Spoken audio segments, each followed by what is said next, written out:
Kali webale nnyo okuba subscribinga n'ogenda maaso n'okuba ng'otweyugako agange nze Wasswa Emmanuel.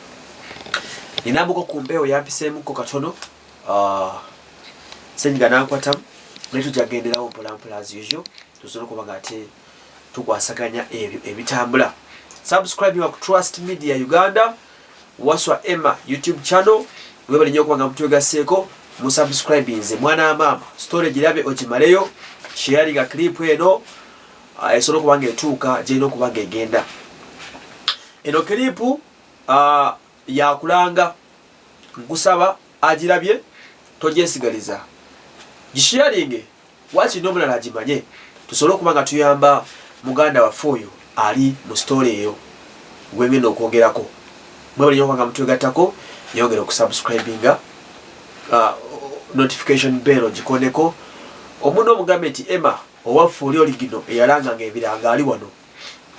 Njagala okubategeeza ku mwana omuwala oyo gwe mulabako amanya ge ye Nakyanzi Yudaya okusinziira ku katambi kenfunye nsazeewo mazagire mu bifaananyi byokka akatambi negesigaliza wabula ntegeddeko nti omwana ono bwe yali ava e Uganda yagendera mu kampuni eya Fresh Mind.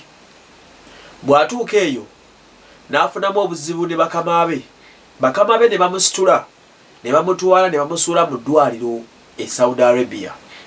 Omu ku baana ab'obuwala amanyikiddwa nga Lydia yabadde agenzeeko mu ddwaliro eryo kumujjanjaba. Abasawo gye bamugambidde nti wano wali omunnayuganda munno. Bakama be bamuleeta ne bamusuula mu ddwaliro.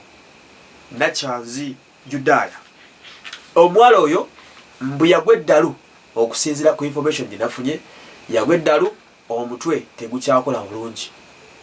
Nambadde majjukiza nti Facebook kwendi Wasswa Emmanuel page nyako 32 agenda zono liking zange zeziddamu.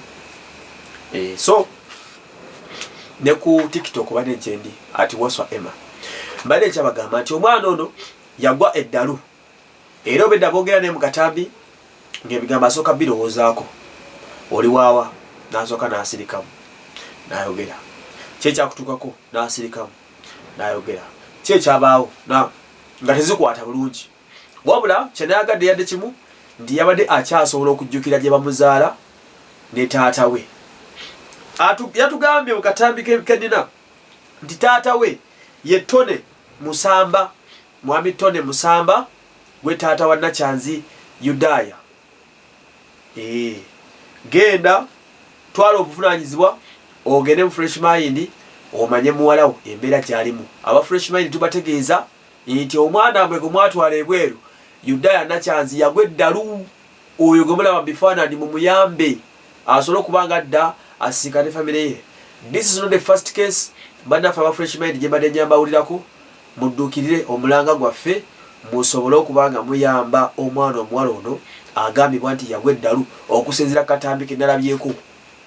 Muwulidde bulungi nnyo kati sonde gigabe gisharinge Fresh Mind egimanye buli afune story n'agirabako make sure gigaba togyesigaliza gisharinge ogiweko munno mu link ategeere nti munnaffe yagwa eddalu. Nakyanzi Yudaya taata we nga ye Tone Musamba, maama we ye Nakiganda Jessica bava Luweero gye babazaala. Babboosi be bamusuula mu ddwaliro mbu yagwa eddalu era obedda bakuira Calvin Kayanja omulanga nga basaba Calvin abayambe nga bwateekateeka bayamba obuyambi soke tubuwe nga bannayuganda gye musinzira yonna. Make sure nti obaka obutuusa gye bulina okugenda omwana nasobola okuba nga afuna obuyambi. Abaana bangi muli eyo ebintu ebitambula bulungi. Bw'ofunanga munnayuganda nga ali yabonaabona tomutuulirira.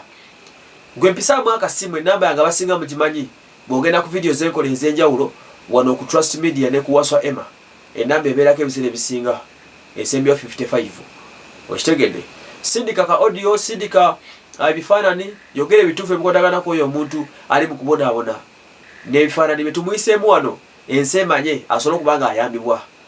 Ffe tusooka obateekayo ensi nekola ki nebategeera era bangi tubayambye nnyo. So mbasaba muyiseemu story eno mugisharinge mugiteeke bulwendo genda osanga tujja kumaliza famire eno omwana tugizudde. Yenna amanyi ku mwana ono amanyi ku mayitire ge mutegeeze taata we ne nnyina ab'e Luweero mwami Tone nti mwalamu yagwa eddalu.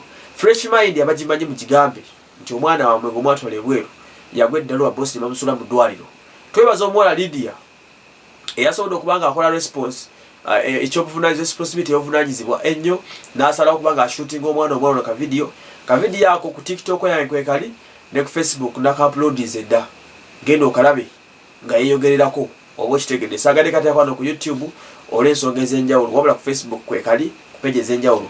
So bwekityo bwekindeko akati kayanja genda kamusindikira naye akateekeyo. So n'olwekyo mufeeyo bannaffe ku baana bano era mubanunule. Bw'obeera information gyina ku mwana alina ngamba nti Emma wano waliwo agira bw'ati eddoboozi tuliyiseemu obubaka butuuke gye bukola ki gye bulaga. Nze Wasio Manuel.